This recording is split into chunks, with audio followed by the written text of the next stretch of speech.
ছোৱালীবিলাকক কৈ আছো যে যেনেকে এতিয়া আমাৰ 50,000 ৰিক্ৰুটমেণ্ট হ'ব 7% হিলছ টাইপ ৰিজাৰ্ভেশ্যন আছে আপোনাৰ কি পৰিকল্পনা আছে কাৰ্বি আংলঙত এইবাৰ 80% ল'ৰা ছোৱালী মেট্ৰিক পাছ কৰিছে যোৱাবাৰ যথেষ্ট ল'ৰা মেজিষ্ট্ৰেটো হৈছে মইতো কাৰ্বি আংলঙৰ ল'ৰা ছোৱালীবিলাকক কৈ আছো যে যেনেকে এতিয়া আমাৰ 50,000 ৰিক্ৰুটমেণ্ট হ'ব 7% হিলছ টাইপ ৰিজাৰ্ভেশ্যন আছে কাৰ্বি ল'ৰাসকলে আগতে ষ্টেট গভৰ্ণমেণ্টৰ চাকৰিত এপ্লাই নকৰিছিল মই তেওঁলোকক কৈ আছো যে সকলোৱে আবেদন কৰিব লাগে কাৰণ অকল কাৰ্বি আংলঙতে নহয় গোলাঘাট নগাঁও চবতে চাকৰি আছে হিলছ টাইপৰ পোষ্টবিলাক খালী হৈ থাকে গতিকে সেই সজাগতাটো আমি আনিবৰ কাৰণে চেষ্টা কৰি আছো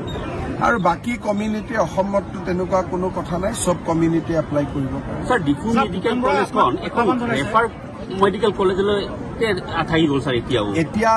5 বছৰ হোৱাৰ পিছত পোষ্ট গ্ৰেজুৱেট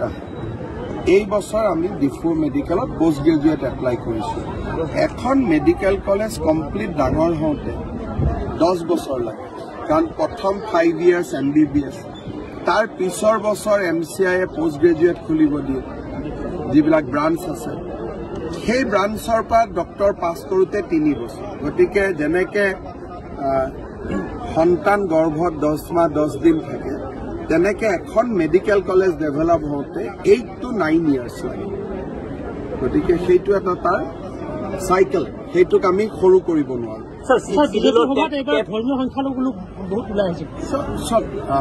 সংখ্যালঘু হওক সংখ্যাগুৰু হওক অৰুণোদয়টো সকলোৱে পাইছে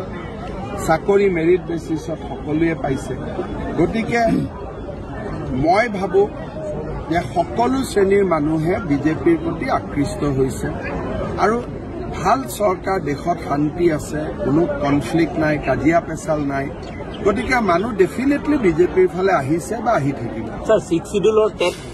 উত্তীৰ্ণসকলৰ সংস্থাপনৰ কাৰণে কিবা ব্যৱস্থা কৰা টেটত 6 শিডিউলত যিমান চাকৰি আছে তেওঁলোকে নিজেই দিব পাৰে এটা স্পেশাল টেট হৈছিল স্যাৰ যিমানে টেট পাছ কৰিব কিমান পোষ্ট আছে এইটো কাউন্সিলে জানে আমাৰ কাউন্সিলে তেওঁলোকৰ ৰিক্ৰুটমেণ্ট দিব পাৰে আমাৰ তাত কোনো কথা নাই SIUক লৈ এটা